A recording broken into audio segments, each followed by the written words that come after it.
In 2024, we got a lot of Ultras. To be specific, we got 6. Those being Ultra Super Saiyan 2 Gohan, Ultra Golden Frieza, Ultra Super Saiyan 4 Gogeta, Ultra Turles, Ultra Majin Vegeta, and the last one being Ultra Beast Gohan. But in terms of who they are, what they added to the game, how good they looked, and their timing, were they actually necessary? I did this video before regarding only Legends Limiteds, and I used the tier list using numbers between 1 and 10, with 10 being the most necessary. But because there's not a lot of Ultras, I'm going to be using 1 to 5, which is the same thing if you know your maths. This is just my deduction, so let me know what you think below in the comment section. Let's get into this. So the first one we're going to be discussing is Ultra Super Saiyan 2 Gohan. I felt it made sense to go in chronological order. This unit here, a green unit. The timing of his release being green is actually pretty good. We had Bomku available in the game. People were still using Bardock and Goku, although you could argue those two characters are also on the same team as this guy. But you could also say him being green is very bad because he protects those reds that were dangerous around the same time of his drop. So there was Super 17 who was around, they Zenkai'd the red cell, but even though those three aren't on any of the same teams, people still put them together, which is quite insane, but that's just how the game is with the leader slot and the boost system. The mechanics he brought, some of them were quite excessive, especially in its prime. Post prime, you know, when his damage falls off, it makes a bit more sense, but in the peak of his career, having the Nameku blue card counter, the strike counter, on top of that having explosive greens, endurance, even has the anti-blast, which is one of the most menacing things. It's overall a bit excessive, and I don't feel like this unit needed to be this cracked. Now, for the timing of his release, there was a bit of the Cell Saga campaign. You know, they dropped the Legends Limited Super Vegeta, who moved nothing. In terms of advancing Cell Saga, they did nothing. But overall, for Hybrid Saiyans, or just adding a new contender into the game, I think it was a good addition, but he was just a bit too oppressive. So I'm not going to say it's like a 1 in terms of we definitely didn't need this guy, but I think they went over the top with the idea of Gohan Ball Legends. Now looking a bit forward in the future, Hybrid Saiyans didn't exactly become the most oppressive force until very late in the year. And even with that, Ultra Super Saiyan 2 Gohan wasn't exactly a hot spot, even though you could use him, only returning because of the likes of Gotenks and Beast Gohan. So overall, I think he's not too bad, but him himself in his prime was very, very dangerous, and for that I'm gonna have to put him as a 3. Could easily go a 2 and just get him out of there, but I think that's too low. I think he can fit nicely at a 3, and that would be really, really nice, and that's calm, you know, not too much but not too little. It's just okay, but he himself was a bit too much. But I don't feel like it's necessary to completely write him off and say, oh, the game would necessarily be better if he didn't drop. Because if you look at the surrounding factors, we'd only be playing powerful opponent legends. And that would be probably as worse with Super 17 and Ultra Golden Frieza, who are around that time period or going just slightly forward in the future. 3 is a good number, I think, but let me know what you guys think about that. Next up, we got to talk about Ultra Golden Frieza. This unit is purple, coming with the comeback mechanic. There's not much more to talk about in his kit. His kit is quite simple and straightforward, but the comeback mechanic separates itself from the revival mechanic. So anybody who had the type of thing that would debuff or override revival in some way, shape or form, it wouldn't apply, because comeback is a completely different thing to revival, even though they pretty much do the exact same thing, which is really cheesy, but I guess it's a way to make these ultras more valuable. So looking at him, like I said, his kit is pretty straightforward. I mainly like to talk about his green card. The green card is really insane. It gives you like 5 things in one. You get cards, you get key, damage inflicted, cover null, and vanish recovery, all just by pressing one green card. It's not explosive, it's just a type that you can press while standing still, and it's really nice. So he's able to do quite an effective job. Being purple, he's fighting against Ultra Super Saiyan 2 Gohan, and like I spoke about in the previous segment, you know, Ultra Super Saiyan 2 Gohan being such a solo dolo insane unit, this guy being purple is perfect, very good. But him also being purple is not the best thing you'd want, because Super 17 existed. Now with Super 17, you have that red unit that will counter the yellows, so people want to use UI, Ultra UI, who dropped in the festival before. So you got that red unit to counter the yellows that will stop purples. So this guy's protected by a fellow powerful opponent. And on top of that, they did actually build up Frieza Force with the release of Nappa and Vegeta. So it brought up a whole new team, which is nice, adding more variety to the game. So I actually think Ultra Golden Frieza was a very very good addition. He did a lot of harm though, because the units that existed were all around too good, and he added to that more than took away. So even though he brought up Frieza Force from the depths of hell, because that team comes around one every year, then it goes back to hell and comes back and it's OP as hell. You know, they had a revival unit on that team, which isn't exactly good, you know. It's toxic having 2 revival and comeback second life mechanic type units, and you want to put Ultra Gohan on the leader slot, or Super 17 with his oppressive nature. People were doing that as well. It doesn't exactly help the scenario out. I want to say this guy is at the minimum a 3, because he did really help with countering Ultra Super Saiyan 2 Gohan. But do I want to put him at a 4? Because that survivability game isn't exactly the best. But I think I will put him at a 4, only because Frieza Force wasn't exactly the most pushed team that you could have used when you have these trio here: Super 17, Ultra Super Saiyan 2 Gohan, and of course Ultra Golden Frieza. So I think it's very reasonable to say that he could be a 4 at best. But I'm contemplating between 3 and 4. I think he's gonna go in the 3 box. Having the second life is just too much, man. And especially on the boost in his prime with the Zenkai bust that Frieza Force / Lineage of Evil can get. It's a lot. It's actually a lot, and it made this guy too dangerous. So I'm not gonna say he's a completely bad release, but only because Ultra Super Saiyan 2 Gohan existed can this guy touch a 3. If Ultra Gohan didn't exist, this guy would be a 1. It would just be a bad drop because he was powerful, man. So 3, you're lucky Ultra Gohan existed. Right, so next up, we've got Ultra Super Saiyan 4 Gogeta. This unit, purple unit, coming with his counter. You know, once his gauge fills, he's going to be able to hit that blink. The only thing that can go through it is a rising rush, and he can even use his counter on the cover change, which is just crazy. The damage he was outputting, the highest we've seen in the game. Ultimate will one-shot you, and there's not much of a difference between 5-star and 14-star. In some cases, he might not one-shot if you're fighting a 14-star team, but in most cases, even if you have a 5-star G4, he's gonna feel like a 10-star G4, which is crazy. Not on the defensive end though, so that was where he was a liability in a sense. But what's nice is that if you have the counter, you don't exactly need defenses. He heals a lot too, which is really nice. So he's able to add these factors into the game where he's not too strong. Well, he is offensively, but not defensively, so they have a weak point. But then again, because his counter exists, unless you can one-shot this guy, he's going to be able to hit his counter. Especially once it gets to 50%, I think it automatically fills to 100% at least once, which is very crazy. Now, looking at the time of his release, being a purple unit, people just added him onto Majin Buu Saga. So running Proud Battle, playing Proud Battle, just forget about it. Just forget about it. It wasn't a good look. But in terms of standard, right, it reset the game in a good way. But there's also bad about it, but I'll talk about that in a second. So the good is that the survivability game that people are running with combo breaking and things like that, Majin Buu Saga, G4 was causing them issues to the point where they couldn't get over this guy because of how powerful he was in his prime. So it forced everybody to use G4, because if you're not running this one-shot type unit, you can't win, basically. It's either you had him or you didn't. So for the people that had him, which was most people anyways, contrary to your beliefs, they were good. They were good. And that was all PvP was. If you look at PvP, everyone's using G4. That tells you a lot of people had him. But if you didn't have him, the game was basically unplayable. So going to the bad now, I want to say this guy, well, just addressing the good, he reset the game in a way where you didn't have to worry about combo breaking, survivability. It was straight just do damage first and win. If you do damage last, you die. That's it. But the bad about it is that he didn't really make the game a healthier place. He just put it under new management. So I would say he was a good release to reset the game. And I think in hindsight, looking now, we're in 2025, a lot of people see this guy like they took him for granted, because at the time it was really bad. But in terms of the other bad that we've got, this guy was not even top of the crop, which is crazy to say for how powerful he was. With the way he reset the game, I want to put him at a 4 in terms of necessity, because you also have to think about the fact that he's a 6th anniversary Ultra. He was going to drop. This was probably the most guaranteed drop we got the whole year. He was going to drop. There was no way. So in terms of a hype character, which we're also adding, he fits that box. The guys, I didn't even have to address them because they're hype characters. But G4 easily also hits that box. But most specifically, I have to mention it because he's not just a hype character. He had to be the biggest thing for the 6th anniversary, and I think he hit that role well. So only because he met the hype requirement given the celebration period, I'm giving him a 4. Otherwise, I would put him in the 3 box as well, because he reset, but he didn't really put it in a box where the game's great, you know.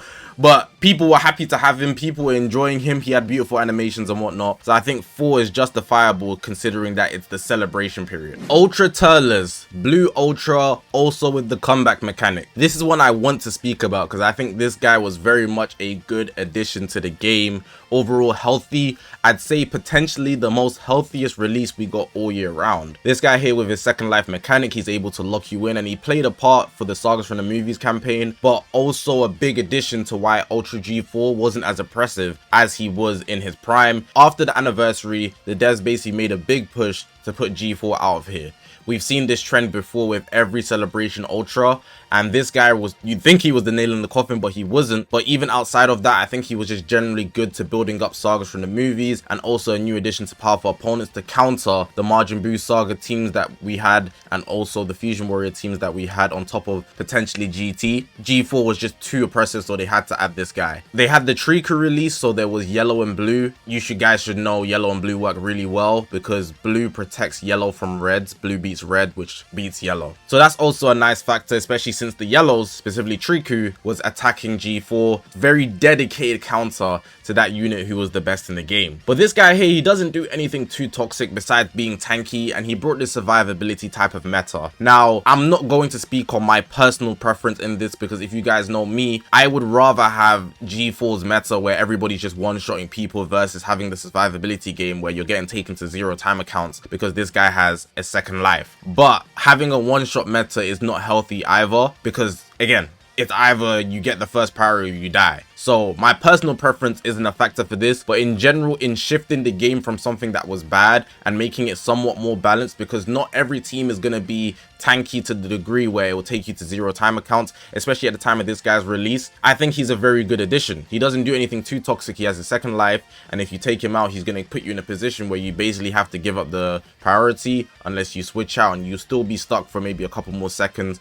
with a few exceptions. So for this guy here, breaking combos, being tanky, also can be offensively good. He has an ultimate arts as well. I think we should give him a 4, and that's just for his own standard. But I'm only not giving him a 5 because the side that he's on is, again, just kind of new management. Would you rather a game where everybody's one-shotting you, or every game's going to 0 time accounts? And I think a lot of people found the game way worse when it was 0 time accounts because it's boring. You know, I don't want to speak on my personal preference, but especially post-anniversary, pre-festival, it's one of the driest periods in the game every year round, and that's the period that this guy represents, in addition to him being on the same team as the next Ultra, which I'm going to speak on. But for him, he gets a 4 even though the game was like that. I think that's very reasonable. A 5 is unreasonable because I don't want to play, and I think nobody wants to play games to 0 time accounts, but it could be argued better than games that would get one, like you're just getting one-shotted back and forth.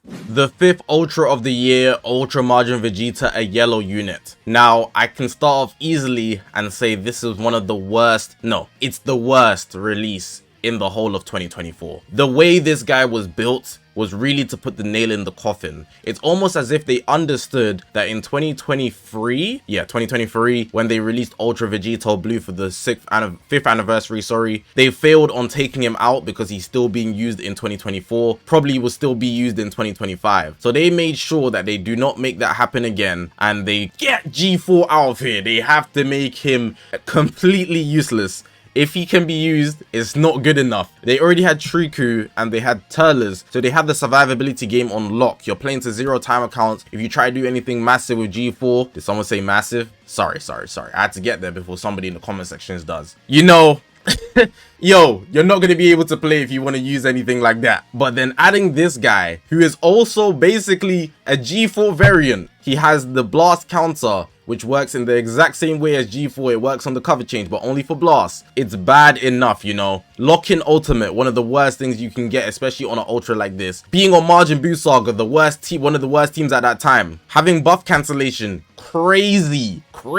And then you want to sprinkle an explosive green on this guy on top while already being yellow. So he's the perfect element because reds weren't banging like this. Gold Tank did not do enough right after this guy to take this guy out. They weren't banging. They weren't banging. Reds were not strong like that. Broly didn't do enough. So overall, this guy was just safe to run. Running him with Turles again, explaining that blue protects yellows from reds because blue beats red that beats yellow. It's like, bro, why did you drop this guy in the way he is? Ultra Margin Vegeta, I will say that because he's Margin Vegeta, he deserved an Ultra. Vegeta got his first premium Ultra. Everybody was happy. But in terms of how powerful his kit was, this is a problem. And they should not have released this guy. It's not even, I can't even consider the fact that it's Margin Vegeta and Vegeta deserved an Ultra out of all characters. And even some people had the complaints of it not being the final explosion Margin Vegeta. It's the one that fights Goku. So it's like, is that even the best choice for Margin Vegeta? I don't know. Regardless of that, that doesn't even matter,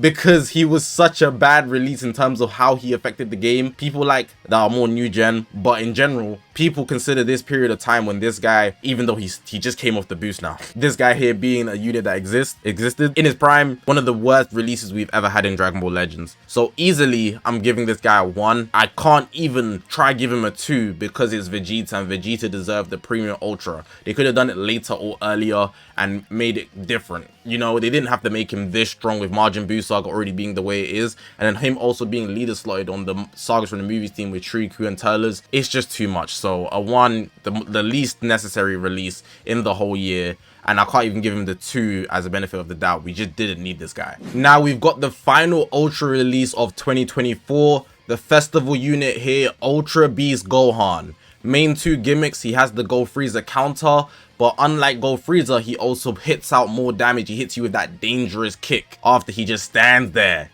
Is that all you've got? Crazy. His other mechanic, of course, the special beam cannon, guaranteed one shot here. Outside of that, he's just very good damager. He increases arts cost so you can't combo him too long, and he can break the combo at half health, but he's not the strongest defensively, but offensively, he's that guy, bruh. He's him. He's him. Yellow unit, not sure about the element choice, but you know, we have to take that he's yellow. But outside of that, we also have to consider that because it's the festival, it's a celebration, he was always going to be one of the big options for who the festival Ultra would be. I felt it was always going to be him. Nah, I'm lying, not always. Let me not lie.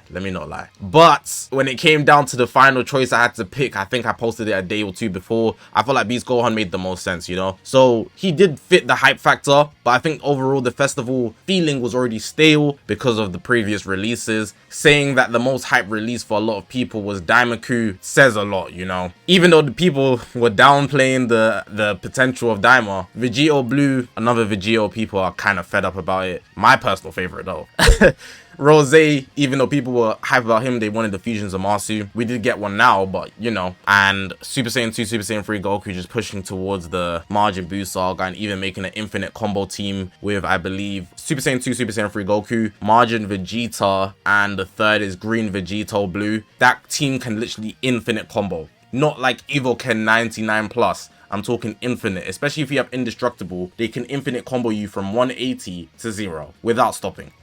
Oh, hey, one of the worst teams to come about, but this guy Ultra Beast, reset that. Not completely, but the one combo thing can't run as much because this guy increased arts cost, which counters Vegito Blue, which is a nice thing, so the team can't go forever. So ultimately, even though this guy wouldn't be healthy under normal pretenses, he's also not as oppressive as Prime UG4. I think this is easily top 2 healthiest releases, plus having the hype factor of the festival. People felt like if the festival was bad, you know, at least they dropped a Beast Gohan that looks amazing. They pull for him. So out of everybody, I think this guy deserves a 5. On the normal pretenses, he wouldn't get a 5. He would get a 4 at max just off being a festival headliner and somewhat resetting the game. But in the way that he's also not too toxic, you can still run other teams that don't have Beast Gohan on and still get really, really far. But it still takes you away from that annoying infinite combo type of game. Beast Gohan, you did a very good job. If you dropped in any other period, boy, I would hate you. But I actually love you so much, even though you are insanely cracked with that special beam cannon. So shout out to you, only unit hitting a 5. I think a lot of people can agree with that. He actually helped the game. Healthy, very healthy Ultra, plus being the hype factor to carry the whole festival. Didn't hit top grossing, but you know, for what we could get given the overall feeling of the festival coming out of the Majin Buu saga and sagas from the movies, survivability game, Appreciate you, my boy. Appreciate you. But yeah, man, that's going to be the end of the video. Hopefully you guys did enjoy this video. Putting together this necessity tier list, 5 being the most, 1 being the least. I think I got it pretty smack bang, but I can understand moving a couple in the middle, 1 up or 1 down. But I feel like a lot of people have their personal feelings, but I considered a bunch of factors to give a fair scaling for who the characters were when they released, what they did and what they do. So overall, I think I got it pretty on the spot, but if you disagree with anything, let me know in the comment section below. But hopefully you guys did enjoy this video. If you haven't already, make sure to press the subscribe button. We're on this grind to 200,000 subscribers. I appreciate you guys for watching, man. My name is Zakashi, guys, and I'll see you guys in the next one, man.